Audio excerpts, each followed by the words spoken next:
Hi guys, Rob with Landscapes, Construction, and Inspections by Rob. Also, Ask Rob to be Home Savvy on YouTube. You can check us out there on our channel. Today we are finishing up a bit of our renovation here. Last couple details and stuff. Thought I'd make a quick little segment on lighting and installation and stuff like that. As you can see, we have installed a couple of these lights for our customer already. These are customer bought lighting, and it's always been a good question, what's involved in actually replacing or putting up a new lighting and stuff. What's kind of cool is some of these things come with a handy dandy little manual, give you all the information and the things that you're going to need to install that and the basic directions to install one. I've kind of prepped up one of my outlet openings for the wiring here already, with the wiring sticking out. Some of you may have existing wiring and lighting that's already in place. Best tip that I can say is when you pull that other light fixture down, take a look at the wiring that is up in the ceiling, and you can go ahead and reinstall that light fixture in the same configuration. A lot of the mounting plates are very similar, and also the wiring connections are also going to be color coded very similar to the same color that's up in there. There may be a couple situations where wiring is a little bit different, but if you wire it similar to the colors that are on the fixture itself, it should work perfectly fine. If in doubt, you can always consult an electrician. They can go ahead and give you some better guidance on this one here. This fixture comes with a black wire, so it is not color coded. They are non-polarity specific. If they are, it will say in the manual which lead to use, and it'll indicate how to do that. So let's get started here. I'm going to go ahead and unbox this lighting fixture. Of course, I've already pulled the manual out of the box. In here we have our foam, and inside of it they sometimes will tuck some of the mounting pieces for mounting the fixture up into a little pocket. I always make it nice and easy to get to, of course. Bear with me while I pick away at this and try to get this open. One tip and safety feature, or not feature, but safety tip I will give you: make sure that your lighting circuit is in the off position and that circuit is off at the circuit breaker. It's always a good safety tip to make sure all electricity is off before you start working on your wiring for that circuit. You can use a handy dandy tester just to make sure that there's no power in the actual circuit. Some of you have seen me use them on some of my other projects. It's just kind of a little electrical sensor that you can do for that. Again, we're just kind of getting into this little box cover here. And I'm going to go ahead and install one of these for you. Let me reposition while we get set here. I'm using the basic tools that they show on the installation manual, of course. Still struggling with this wonderful piece of plastic to get it out of its thing here. So in here we have our bag of goodies. We have one ceiling mounting bracket, T-connectors, screws to the ceiling. We have our escutching or our cover. We have basic hardware kit, and we also have a chain which is customizable to length so that you can install that. This one comes with some really nice speed hooks that you can hook them up with. Makes the actual installation, when you're hooking them up, they kind of screw together here with a quick eye. You can zip them right together. Hold that to the length that you want, and then what we'll do is we're going to get a basic measurement and height of the fixture to go ahead and install this in the location. We're kind of eyeing this ourselves, so bear with me as we go through the details on this.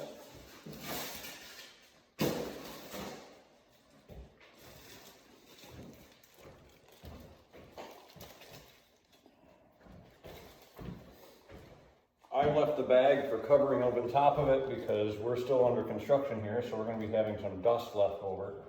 But I'm guessing that this is probably going to be a good height for my customer. for what they're gonna want. I'm gonna add a little bit of extra length to that so that we can drop them down so that they have some flexibility. And this might not be a bad recommendation for you too when you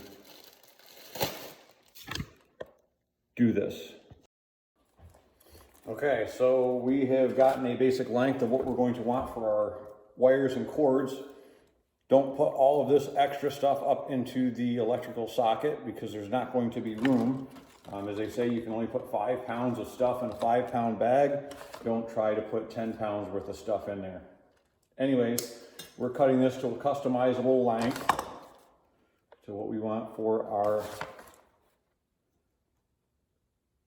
circuit cord to be in length. Get rid of our excess. We're using the chain in length to measure off the top of this, leaving a little bit that's going to stick out of the actual top of the fixture, and the length of chain that we're going to go ahead and want for that. What works really well is on these are what they call a split link. There's a little bit of a gap here, you can see. In order to get these apart, you're going to take 2 pair of channel locks, one here and one here on each half of the link, and you're going to turn them 1/4 of a turn, and that 1/4 of a turn is going to open the split link. So you're kind of turning it like you're doing a bolt. We're going to take the excess that we don't need, get rid of that. Remember to check the bottom of it because there's going to be a quick link on the bottom of that. We're going to use him. And the one that we split, we're going to save. I will show you why I saved this, because it's a handy dandy piece to keep around for adjusting the height of this until you're comfortable with what you have. All right. Quick link on top of the actual lamp fixture. Some assembly required with all of these fixtures. I think this could be one of the things that is more intimidating to most everybody, is because, you know, how much is too much and how much is not enough. You'll get comfortable with this after you've done one, and you'll be fine. I like to feed my first line of cord in through the bottom. If you have lots of chain, you're going to weave it up through, kind of like like you're weaving a sewing needle through fabric. In the very top of this fixture here, there's a fixture and a plate. Now, before we go too far, there's a little nut on the very top of this. You're going to have your wires and everything are going to pass through all of these pieces here. And the reason I'm actually taking this nut loose is there's a little T-bar on the top here. This is for adjusting that plate into our fixture. I've spun the top of this off. There is the escutcheon plate. That needs to go down and over the top of this one here. Your extra wires and everything are going to feed up inside of this. This can now all sit on the top of the actual fixture. So when you're about to this point, you're going to have your wires, your little piece here. They're going to need to feed in through that little eye into the bottom. You're going to have a bare copper ground wire. He's going to come through here. Sometimes you may need to spin the end of it so he feeds through, kind of like feeding a needle and string. They always go nice and easy. I'm putting a little bend half hook in it, so it looks like a little bent over. Feeds it through a little bit easier. That way it doesn't get caught as it comes through. And then it slides right out the end. And then we're going to take the other pieces here and we're going to feed him through.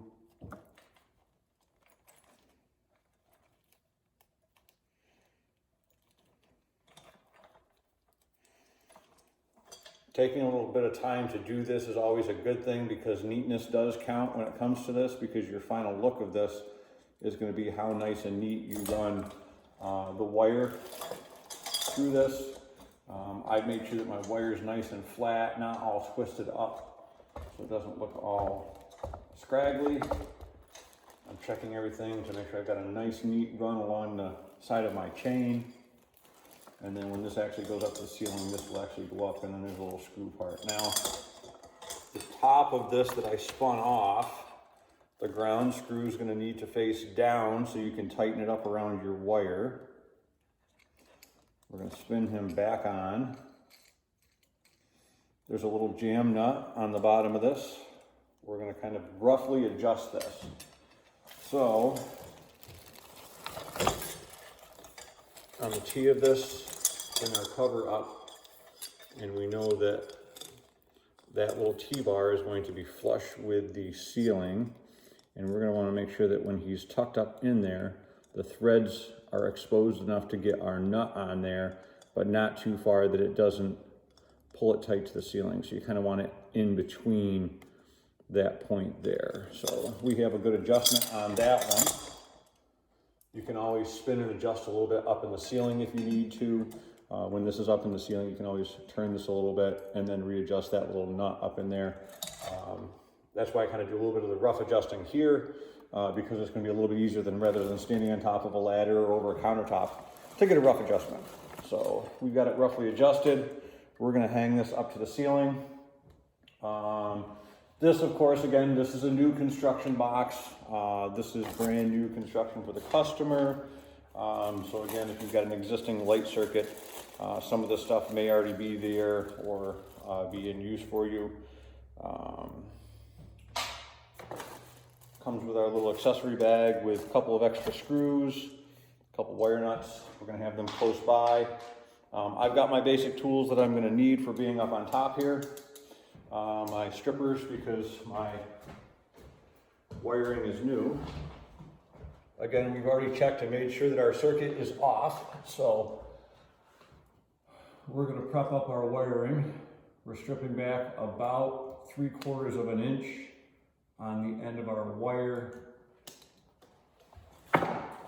There are times when you'll find that the wiring in the box is a little bit short. One of these days I'll toss up a little video on how to extend wiring inside of a circuit box for you safely, for those that end up having one circuit that's a little bit short.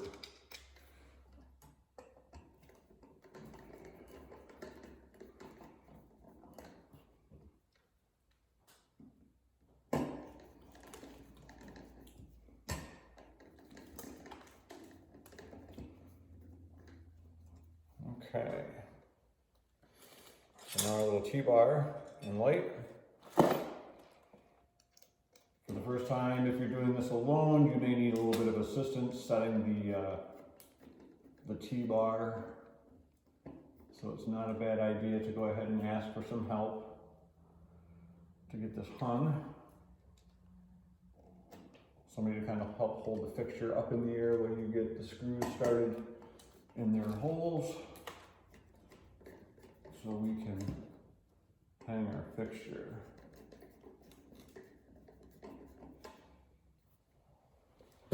Okay, so we have the basic rules, black and white, up in the ceiling here for power coming in.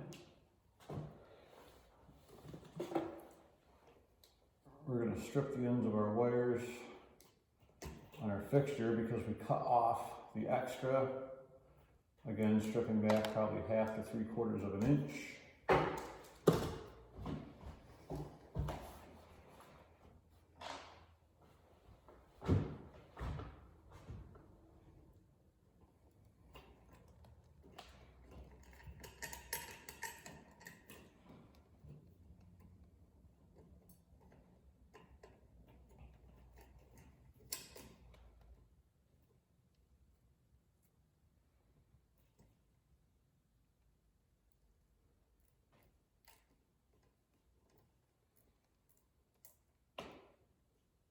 Black, white. Now there is a ground wire in here, which is a bare wire. The ground wire should be grounded to the box if it's a metal box, and also connected to the ground wire that is in there. There are instances where a wire will be missing up in there. It's important to have a ground in the system, but again, sometimes it is known that in older houses you do have some wiring that does not have a ground in it. So we're going to put our ground wire on our ground screw. And then we're going to connect the two together.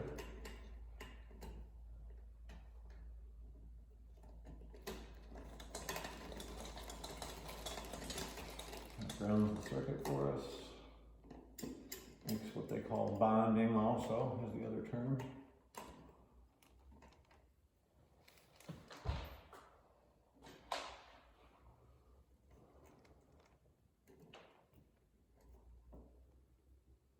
Again, too much wire up inside of the actual box will make it difficult for you to close the fixture up.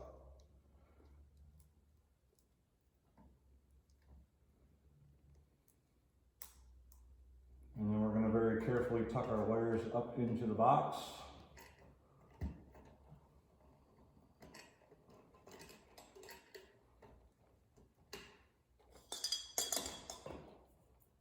Again, now we've had that roughly adjusted to where we want, and I've noticed that we need to come down a little bit. So, I'm going to have to make some field adjustments here.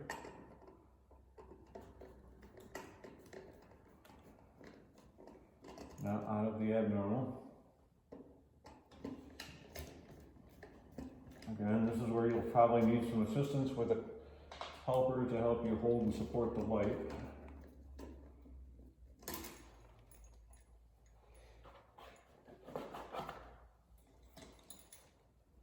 And also having a platform to have your tools right handy is always a good recommendation.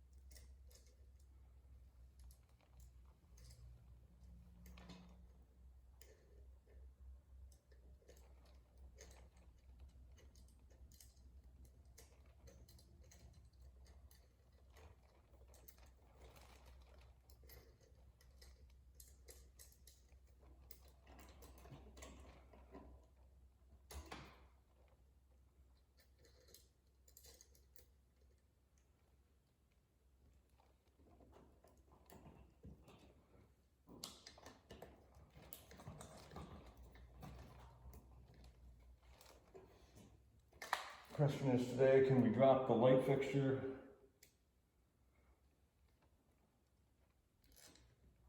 Or not? Just joking. I don't want to drop my light fixture, of course. So here's the other screws in there. I've kind of leveled things up with the ceiling so that I know that I'm dealing with a good installation spot. Ground wire back in place. Wiring tucked up nicely in the ceiling. Perfect, we got enough threads now hanging out of this location here so we can actually get the little nut that was screwed to the head of that on there now.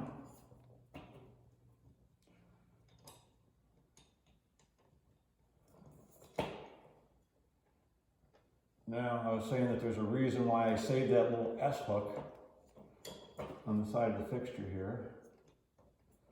Sometimes getting these little nuts that hold the scutching in place are always a challenge, but there we go.